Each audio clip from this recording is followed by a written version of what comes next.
Hey guys, this is the retail unit of the newly launched Moto H50 Ultra, which I purchased from Flipkart just a few days ago.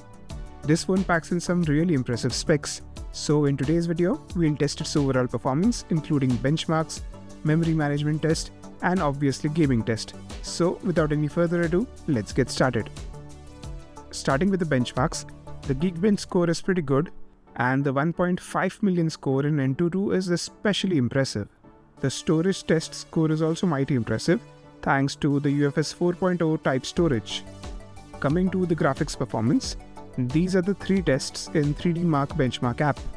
Wildlife Extreme is the most popular one, Solar Bay is the ray tracing test as this phone supports ray tracing, and Steel Nomad Lite is the latest test added to 3D Mark. In all these three tests, this phone scores close to iPhone 15 Pro, which is very impressive. Next is the stress test.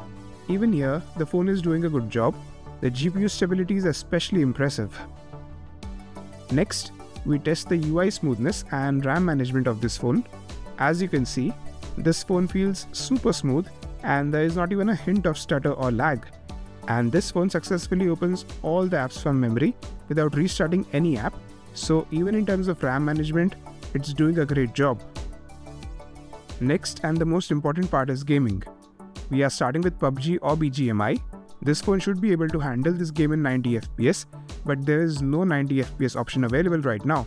So we are playing in HDR and Extreme, which is 60 FPS. This game at 60 FPS doesn't stress this phone at all, so the frame rate is rock solid.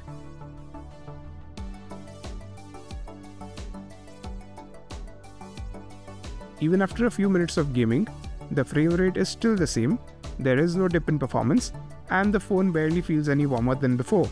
So overall, this phone is way too powerful for this game. Next, we'll play Call of Duty Mobile. Here we have two options. First, we'll try the medium graphics and Ultra 120 FPS gaming option. With this option, the game feels super smooth.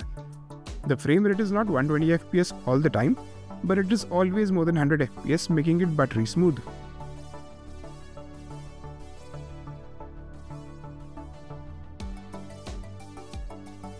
Even after a few minutes, the performance is still the same. Now we'll play this game in very high graphics preset at max 60 FPS. We have also enabled all the visual features for the best looking graphics. And here the frame rate is very good and is very close to 60 FPS all the time. After playing it for few minutes, the frame rate remains the same, but the phone is slightly warm. Still nothing abnormal. Now we'll try Asphalt 9. Here, even though we are getting the option of high quality and 60 FPS, the game actually never runs in high quality mode. Many graphical features like motion blur, God rays, dirty screen effects, and advanced particle effects are completely missing here. This is the same problem I encountered with Moto H50 Pro as well. Both phones are more than capable of running this game in its best graphics, but for some reason, it isn't enabled on these phones. Motorola needs to work with the Asphalt team to make this game run better on these phones.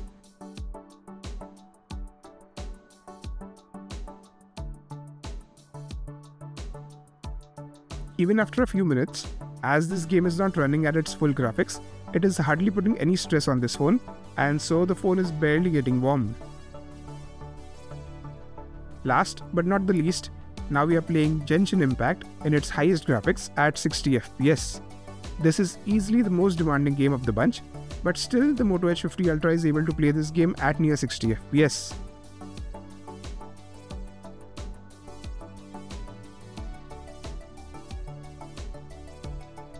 After close to 15 minutes, the phone does feel hot, though not uncomfortably hot.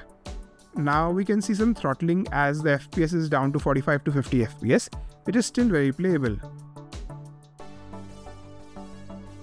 I tracked this game's performance using Shizuku and this is what the result says. The average FPS is around 55 FPS, which is very good, but the surface temperature towards the end reaches 45 degrees Celsius, which is on the border of getting too hot to handle. So this phone is not the best in terms of sustained performance, especially with such a heavy game. I haven't had enough time to thoroughly test this phone's battery life, but I did run the PC Mark battery test and this phone scored over 10 hours of battery life.